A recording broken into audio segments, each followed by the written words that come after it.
नमा ए सुगनी, एक गाना सुनाओ। कौन गाना? जो तुमको याद हो वही सुनाओ।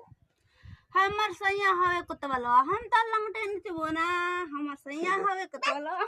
अरे भटियार इंदस का ये कौन गाना है? ये कौन गाना है कि हम लोग नचबन ना तो हम ये कौन गाना है? हमके जेनु याद बते उन गाओ तनी।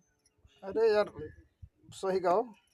हमर सैया हवे कुतवलवा हम त लंगटे नचबो ना। हमर अरे सैया हवे कुतवलवा हम त लंगटे भूत नचबो झालेल ना। बन सका है के? चुप लाओ। हम आपको कविता पढ़ के सुनाई। सहूर होई तब न सुनाइबा। गाना तो कहीं नहीं खाओ, शऊर सुनाइबा। बातें शऊर तो सुनावा।